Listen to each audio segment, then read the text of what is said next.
11월 19일 정전 시장입니다. 자, 뉴욕 3대 지수는 엔비디아 실적 발표를 앞두고도 호조세로 마감했지만 다운은 약보합, S&P, 나스닥은 상승 마감에 성공을 했습니다. 상하락 종목들 비율도 그렇고 오늘은 대체로 빅테크 업종들이 시장을 다 견인을 했다라고 좀 생각을 하시면 될 것 같아요. 실제로 S&P 종목들 보시면은 마이크로소프트, 엔비디아, 애플, 아마존, 구글, 메타, 테슬라, 빅세븐이 모두 상승 마감에 성공하는 모습이 나왔고, 엔비디아를 제외한 다른 반도체 종목들은 또 실적 발표를 앞두고 어느 정도 보합권으로 마감하는 모습이 나왔습니다. 정말 오늘 재밌던 게 뭐냐면은 뱅크 오브 아메리카가 엔비디아 실적 발표가 미국의 CPI랑 고용지표보다 더 중요하다. 그래서 엔비디아가 지금 뉴욕 증시의 방향성을 결정하고 있다라고 이야기가 할 정도로 엔비디아 실적이 굉장히 좀 중요하다는 점들을 체크하시면 될 것 같고, 자, 오늘도 트럼프 트레이드의 개별 종목들의 탄력은 이어졌습니다. 양자모 관련 테마주들 오늘 좀 강세가 나왔어요. 아이온큐가 10%대 상승, 퀀텀 컴퓨터도 6.69%대 상승, D-Wave 퀀텀도 3.47%대 상승이 나왔고, 그리고 로켓랩 지금 6.27%대 상승, 우주항공이죠. 그리고 오클로 SMR 관련 테마주도 5%대 상승이 나왔습니다. 그러니까 트럼프 관련 테마주가 지지난주처럼 막 폭발적인 탄력은 나오지 않지만 여전히 각기 개별 종목으로 순환매가 이어지고 있다는 점들 좀 잘 체크하시면 될 것 같고, 이런 것들도 국내 증시에도 영향 충분히 줄 수 있다는 점들 확인하시면 될 것 같습니다. 물론 지금 러시아와 이 새로운 또 핵 관련된 이슈가 나오고 있죠. 어제 푸틴이 핵 발사 교리를 수정했다. 그리고 우크라이나가 이 미국산 미사일이죠. 에이테크스를 6발을 러시아 본토로 발사했다. 이런 이슈들 때문에 일단은 지정적 리스크가 확대되고 있는 상황이긴 합니다. 추가적으로 좀 더 지켜볼 필요가 있을 것 같고, 최근에 이제 우리나라 같은 경우에는 엔터주들, 게임 테마주들이 강세가 나오고 있는데,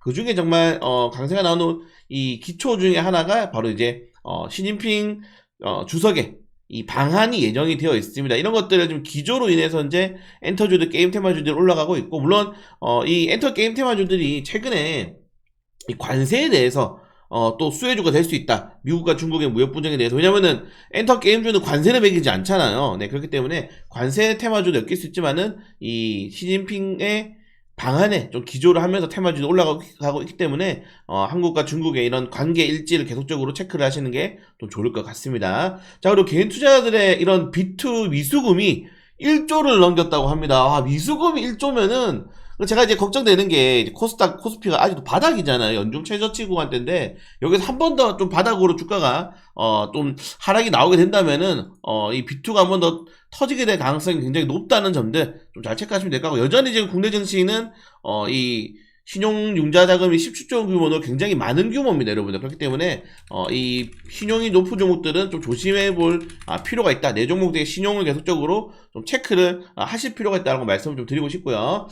다우는 뉴욕 증시는 혼조세로 마감했지만은 달러 국채금리가 좀 조정이 나왔어요. 어제 그리고 야간 선물도 장 초반에는 좀 크게 하락 출발했지만은 마이너스 0.27% 코스피 야간 선물이 마감을 했단 말이에요. 그렇기 때문에 오늘 국내 증시는 한 보합권 구간대에서 계속 좀 왔다 갔다 하지 않을까, 좀 이렇게 생각이 됩니다. 그리고 비트코인이 6거래만 다시 한번 더 상승 최고치를 경신하게 되면서 여전히 강세가 이어지고 있다는 점들. 다만 어제 코인베이스라든가 마라톤 디지털이라든가 이런 이 비트코인 거래소 최고 관련 테마주들은 그렇게 크게 타격이 나오지 않았다는 것도 확인해 볼 필요가 있을 것 같습니다. 자, 골드만삭스는 중명주, 소형주에도 관심을 가져야 된다. 금리 인하에 대한 기대감도 좀 더 확신이 필요하지 않나 좀 생각이 되고요. 그리고 여전히 내년에 이 미국 S&P 지수가 높게 상승할 것이다 라는 기대감들을 좀 가지고 있는 것 같습니다. 자, 그리고 월스트리트 저널은 중국 주식 전망이 계속적으로 하향치 된다. 이번 부양책에 대한 실망감들이 꽤 많이 크게 작용을 하고 있는 것 같습니다. 이게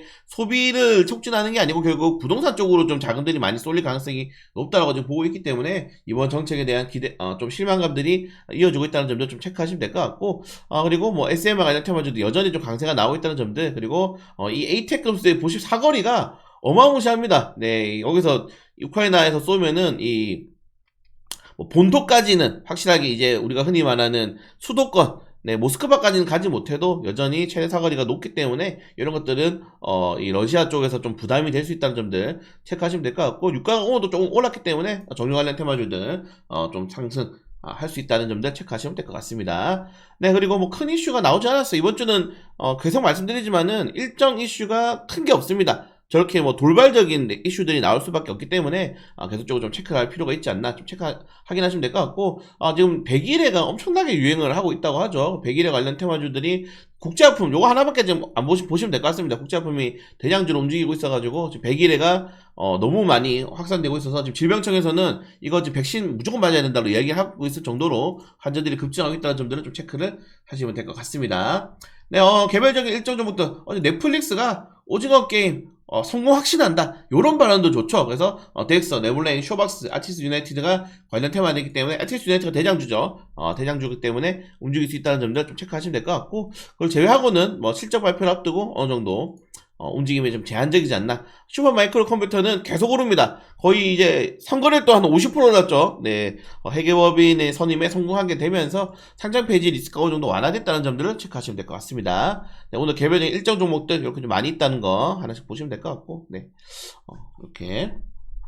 그리고 뭐 오늘은 엔비디아 실적 발표를 앞두고 있고, 위치 신규 상장, 대신 밸런스 제 19스펙이 신규 상장한다는 점들까지 보시면 될 것 같습니다. 최근에 뭐 시장의 방향성이 나오지 않고 있는 상황이죠. 네, 삼성전자가 단기적으로 반등에 성공했지만은 여전히 외국인 투자들의 매매 동향이 매도 포지션이기 때문에 쉽지 않은 상황이고, 결국에는 개별적인 종목의 일정 이슈가 개별주로 이어질 가능성이 크다는 점들. 그래서 당분간은 계속적으로 개별 종목들을 체크하면서 약간 보수적으로 대응하시는 거 나쁘지 않을 것 같습니다. 네, 그래서 지금은 포트폴리오를 확 늘리거나 공격적으로 투자를 하기보다는 이제 내년을 준비를 하시는 게 가장 좋아요. 결국 12월 달에도 국내 증시가 그렇게 12월 달에 재미를 보는 시장은 아니거든요. 물론 뭐 산타랠리 이런 내용이 있긴 하지만은 사실 국내 증시가 12월 달에 오른 적이 그렇게 많이 없어요. 그래서 제가 생각하기에는 어느 정도 보수적으로 계속적으로 대응하면서 내년을 준비하면서, 트럼프가 결국 1월 20일 날 취임하게 되면은 이때까지 인선했던 장관들의 본격적인 정책들이 쏟아져 나올 거란 말이에요. 그러면은 수혜주 피해주들이 확실히 갈립니다. 그때 대응해도 늦지 않는다. 굳이 지금 방향성도 없고 계속 지수가 떨어지고 있는데 힘을 싣고 종목을 늘리고 이런 것들은 그렇게 좀 좋지 않은 선택이 아닌가라고 말씀드리면서, 저는 그냥 제 뷰에 맞게 계속적으로 네, 시황 브리핑 올려드리도록 하겠습니다.